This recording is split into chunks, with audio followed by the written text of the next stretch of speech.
and welcome to the Motoring News Zone, the show we take you through all the biggest stories in the world of cars right now. This week we analyse the United States car finance crisis, which is now over $1 trillion deep.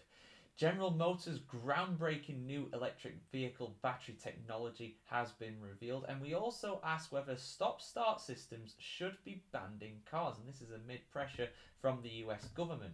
We explain all about that and a whole lot more in today's video. If you're on YouTube, skip to the timestamp in the description for the story that you are most interested in learning more about. So, let's dive in. The US car market is getting out of control, and unfortunately it's bankrupting a lot of people as a result. Now, we all know that things are going up in prices, house prices, car prices, food prices. The cost of living crisis is very much real, and it is hitting people who are owning cars as well. If you have it on finance, a lot of people are really struggling now in America. As of January in 2025, according to Fitch Ratings, 6.6% of subprime auto borrowers were at least 60 days, i.e. 2 months, past due on their car loans. This is the highest rate recorded since Fitch started collecting this data in the early 1990s, and things are not expected to get better anytime soon. The report says that the subprime segment of the auto loan market are facing a deteriorating outlook for the rest of 2025, and you can probably guess why. Those tariffs and the uncertainty around them will not be helping matters as they push the prices of cars up. But things are just going up in general. And the amount of money that people are in debt, because that's what this is effective. You take out a loan on a car on finance, you're in debt. Just like a mortgage, just like a loan, anything like that. It is exactly the same, but it's just tied to an asset. In this case, tied to a vehicle. And collectively, homes in America, families in America own over 1.6 trillion, not billion, trillion dollars of auto loan debt. That is an absolutely that's just a ridiculous number. And that is according to the New York Federal Reserve. And it's so much so that it's actually more than the student loan debt. And that's saying something in itself as well, because we all know about the crisis around education when it comes to that. But that's the kind of worms that I'm not going to open right now in this video. Let's focus on the car loans. So how did it happen? How did this actually occur? Well, a lot of the foundations for this were laid during the pandemic. Supply chain disruptions and factory closures at the time created a strange dynamic that pushed car prices higher. In January 2022, 80% of new car buyers paid more than the manufacturer's suggested retail price, according to Edmunds. And used car prices were rising faster than new car prices as well, forcing people to take out even bigger loans for them as well in those circumstances. So essentially, people paid too much for their cars. They paid over what they should be worth. So now they are not worth as much because of the deteriorating value of cars in general as well, and that leaves them in a pretty difficult financial position if they are unable to keep up with the loan payments. And in fact, 1 in 5 vehicle trade-ins near the end of 2024 had a negative equity of $10,000 or more. Just think about that for a second. So what's going to happen? Well, unfortunately, it's not going to get any better anytime soon. Yes, the US has struck a trade deal with the UK to reduce auto tariffs from what would have been 27.5% down to 10%, but that is still 10% compared to 2.5% what it was before. And a lot of other countries are going to try and do these trade deals as well, but even if they are, it is not going to be as low as what the tariff value was before President Trump took charge. So unfortunately, it's not going to get any better anytime soon if things keep going the way they are. So expect that $1.6 trillion of car loan debt in the United States for families, not for businesses, just for families, to continue to rise. It's not going to get any better anytime soon. But yeah, guys, let us know what you think about this in the comments below. Things are not looking too rosy right now for General Motors. They're expecting some big losses in 2025 due to the incoming tariffs on the auto industry. However, GM have revealed a new groundbreaking EV technology that is going to be available in their cars. So let's have a look at what GM have been up to recently when it comes to the batteries in their electric vehicles. Now, this battery technology is going to apply to their largest SUV electric vehicles and trucks, so it's not going to be present in the smaller cars. So how have GM achieved this? Well, they have reworked the chemistry of inside their batteries to make a new, more effective technology. These are called lithium manganese rich LMR prismatic battery cells. and they're scheduled to be used in full-size electric vehicles such as the Chevrolet Silverado and Cadillac Escalade IQ beginning in 2028. So it's something that we're not going to see for a few years yet. But the new batteries use more prevalent and less expensive minerals such as manganese instead of larger amounts of cobalt and nickel that are currently used in most electric vehicle batteries. And of course, getting things such as cobalt out of the ground is a very, very controversial issue in itself, something I've spoke about here on the channel before. It's very much a tragic truth of electric vehicles that a lot of them have cobalt, and getting that cobalt out of the ground is very, very difficult. Now, the GM Vice President Kurt Kelly has said the following on these LMR batteries. Apparently, they unlock the premium range and performance at an affordable cost. And it's, quote, a game-changing battery for electric trucks. This is scheduled to come a few years before Ford. I've made some similar developments. Their new groundbreaking batteries, as they have put it, are only set to launch in 2030, 2 years after what GM are expecting with theirs. Now, LMRs have been around for a very long time. But the problem is their lifespan has not been as sustainable. However, these current LMRs, or these upcoming LMRs I should say,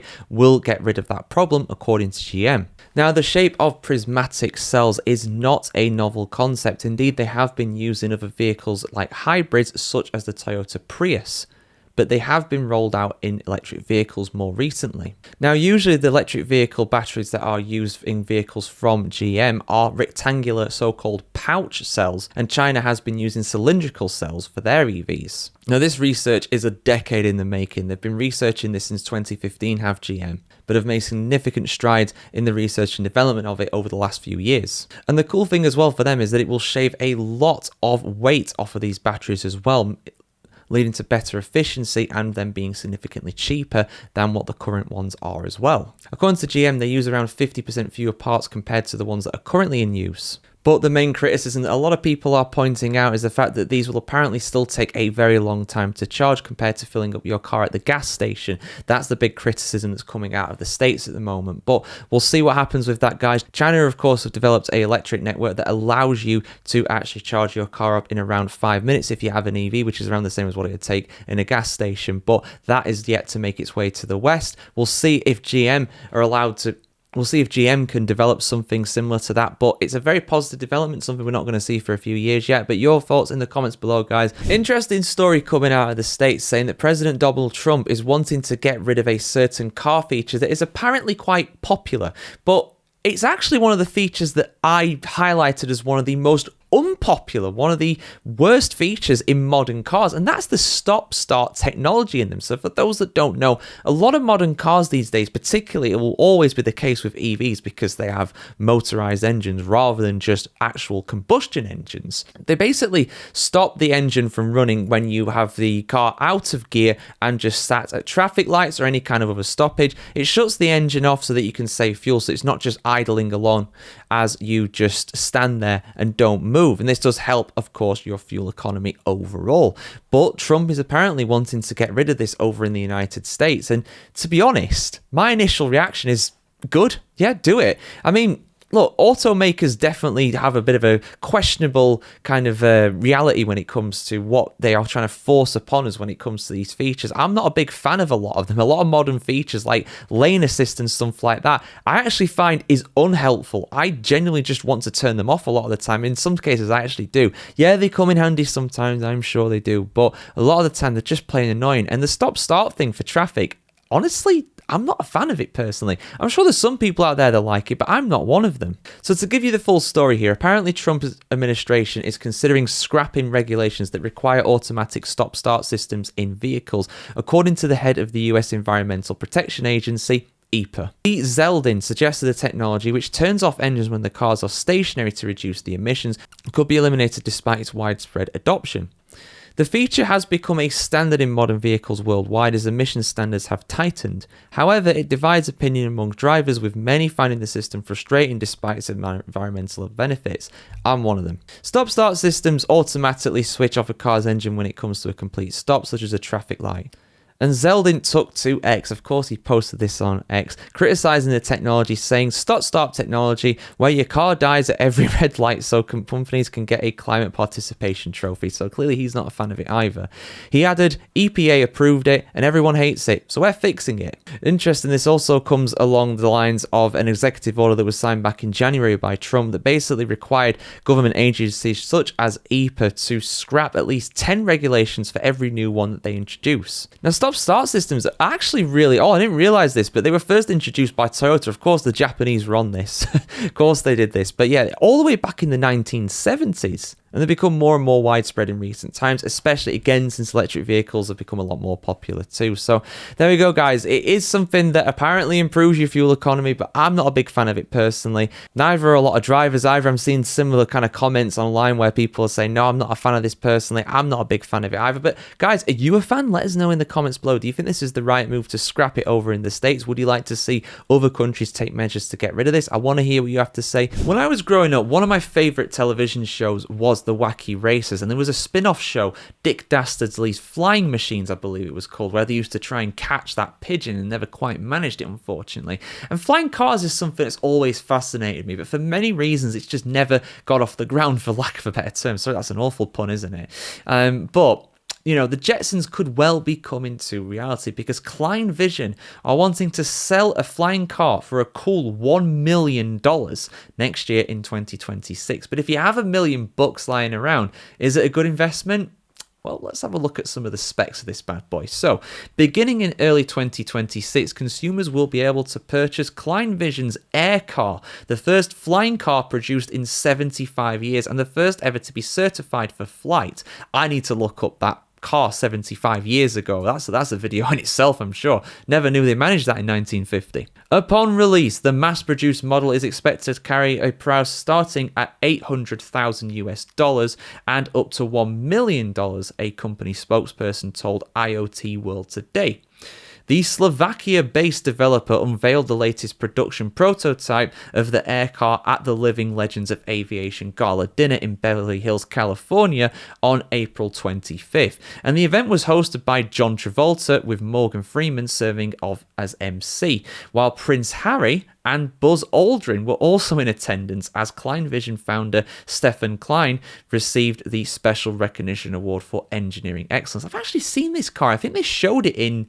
Was it Grand Tour on Amazon? Something like, I think I've seen this before. I'll put some pictures up while I'm talking about it too, guys, if I can find something that I can use. They said on this, the Air Car fulfills a lifelong dream to bring the freedom of flight into the hands of everyday people.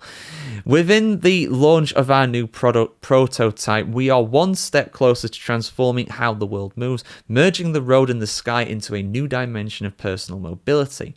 The vehicle, which has already completed 170 successful flight hours, as well as over 500 takeoffs and landing, boasts a 620-mile flight range and a cruising flight speed of 135 knots, which is about 155 miles per hour. It's also been noted that it can apparently reach heights of 10,000 feet. So yeah, guys, there we go. I mean, it's an interesting prospect for sure. It's something that people probably think, well, why don't we have flying cars? We thought about this years and years ago, but the best way I'd probably describe it is the fact that A, it's very expensive. B, it's very dangerous in the fact that, you know, I mean, how many road accidents do we have? If we're all flying around, then airplane crashes are a lot more dangerous. But on top of that as well, we can actually still travel in 3 dimensions. We can travel along the ground and also in the air. And you might be thinking, what are you talking about? You're talking about airplanes then? No, I'm not. I'm talking about things like tunnels, bridges. We can effectively go up and down. I mean, look at some of the engineering marvels that we've actually managed to do. That massive bridge that connects Sweden and Denmark over in Europe, for example.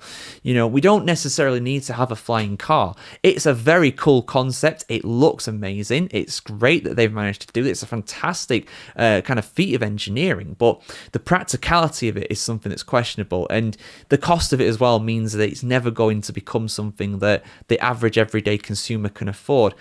For now, at least. Maybe down the line, these things will become more common, lest we forget about things like the motor car being so rare and so expensive until Henry Ford mass-produced the Model T in the 1910s, 1920s, when that was first coming off the production line in Detroit. So, yeah, fascinating concept, but I don't think it's going to be particularly popular. I mean, with that kind of price, the vast majority of people. That is for the 1%ers. That is not for the 99%ers. But in the future, who knows? So an energy supplier to Tesla are currently suing them for $2 million over in the United States. But why is this? Are they likely to win? And why is this yet another controversy involving Tesla? Well, I'm going to dive into everything that's been said about this in this video, guys, so let's dive in. Let's have a look at yet another controversy surrounding Tesla. This is all to do with Suncoast Resources. They are an energy supplier based in Houston, Texas, and they have filed a complaint in April accusing Tesla of refusing to pay more than $2 million. The Independent newspaper reported that Suncoast and Tesla initially entered into an agreement in 2020 for fuel deliveries to the construction site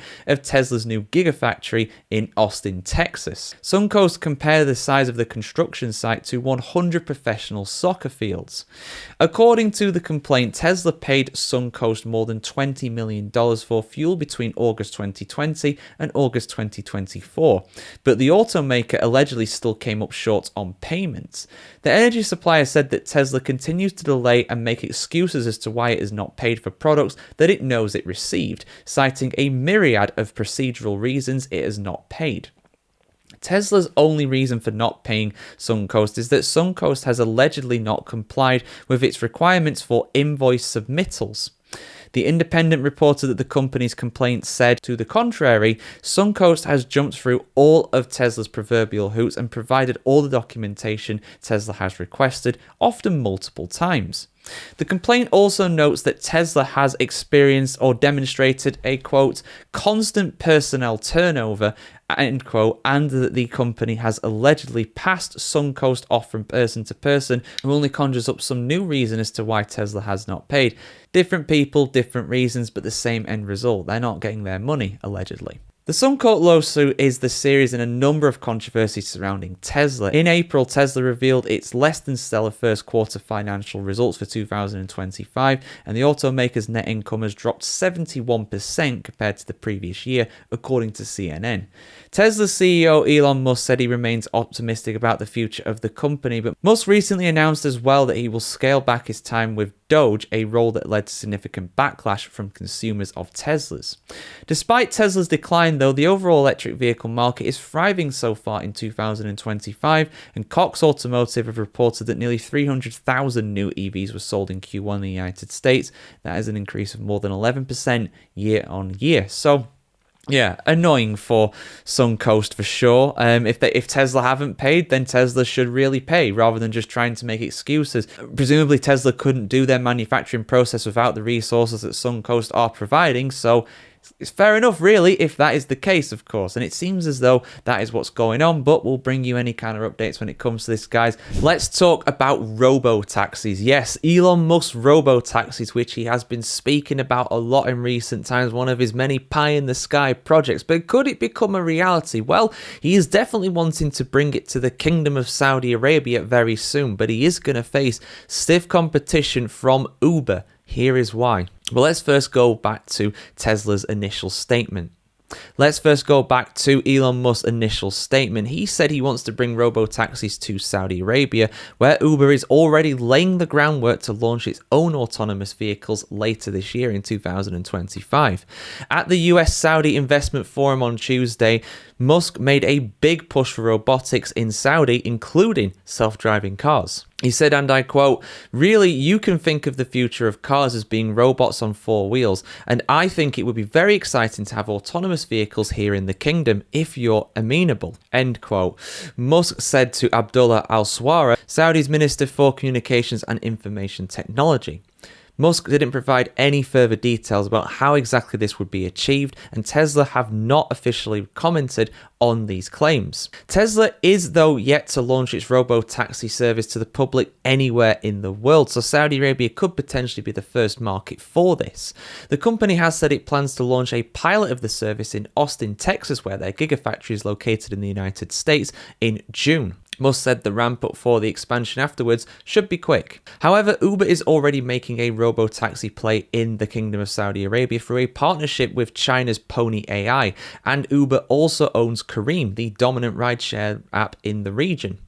Leaders over in Saudi Arabia have said they want autonomous vehicles to play a role in the country's broader Vision 2030 modernization plans, which aims to reduce the region's economic dependence on oil by making heavy investments in technology such as self-driving cars. On the 6th of May, Uber announced that it plans to deploy robotaxis in Saudi Arabia sometime later in 2025 through its partnership with China's Pony AI, but the company hasn't specified a specific date for it yet. Pony AI's robotaxi ambitions in the United States came to a screeching halt in 2022 after the Department for Motor Vehicles revoked its California permit, citing multiple driving violations. The startup continues to offer autonomous rides to the public in China, though, so they found it very difficult to make it outside of the PRC. Saudi Arabia's Transport General Authority said on Tuesday in a post on X that the agency has signed a memorandum of understanding with Uber to launch the autonomous vehicles in the kingdom. An MOU is not binding, though, and simply signals an intent to collaborate, so they could go into business with Tesla as well, but there could potentially be some friction there between Tesla and Uber, and we'll bring you any kind of updates when it comes to this here on the channel, guys. What do you think? Robotaxis, is it the future of rideshare? Is it the future of private car hire? Get your thoughts across in the comments below. As always, the special relationship between the UK and the United States is back up and running, at least in the automotive sector anyway. Now, of course, we know about tariffs. We've talked about tariffs a lot on this channel, and of course, any foreign-made car being imported into the United States was subject to a 25% tariff until very recently because of this new trade deal that is in place in the US and the UK now. So instead of it being a 25% tariff, which was on top of a 2.5% tariff that was already there prior to Trump's recent changes, it will now be 10% instead in total, which is almost reducing it to a third of what it was before. That is a huge deal, not only for the US, but also for the UK in particular. And this has, of course, saved a lot of jobs in the UK. How many? Could have been thousands, quite comfortably. Jaguar Land Rover, one of the largest car makers in the United Kingdom, they said they were preparing for cuts to be made to their workforce to try and adapt to these changes. Now, they hadn't told the unions about this because they were hoping that a trade deal could have been formulated between the UK and the US, and thankfully that has happened now, and that has saved a lot of jobs as a result, not only directly but also indirectly as well. For example, around 100,000 families, around 250,000 jobs in total, do rely on Jaguar Land Rover either directly or indirectly, so all of those are safe for now. And in fact, Peter Mandelson, the foreign ambassador to the United States from the United Kingdom, said, and I quote, "This deal has saved those jobs. That's a pretty big achievement in my view, and I'm very pleased that the president has signed it." He told that to CNN. Now, JLR, they only resumed importing cars into the United States last week after a 30-day pause following the tariffs announcement, and it looks like they will continue to flow into the US for the foreseeable future. Now, some are criticising the deal in the UK, some are saying that we could have got a better deal potentially, but insiders within the government here in the UK said they wanted to bank the progress that they had made so far and not want to have that actual rate of tariff go up even further. So having 10% rather than 27.5% in total is a lot better. Now, this change in the tariff only applies to the delivery date of these vehicles rather than the shipping date. So those that are already on their way to the US now will not be subject to the old tariff, the 27.5% one. It'll just be for the 10% one, so that will save thousands in the overall cost of these cars for consumers. It's a good thing for American consumers as well, of course. Now, if you're wondering what the difference is that this would have made, so basically it could have meant that the value of a Range Rover Evoque could have risen originally by nearly $12,500. And for an entry-level Range Rover, that could have meant that it risen to around $27,000 on top of its original asking price, which in the US already went for around 100k in total. So it's a good thing for the UK, it's a good thing for the US, jobs saved in the UK, cheaper cars over in the US. So I think this is a good thing overall on both sides of the ponds. But let us know what you think in the comments below about this, guys, as always. And yeah, we'll see you soon for much more content on the world of cars just like this. Plenty of tariff news happening around the world right now, so we'll bring you any updates to do with that in due course.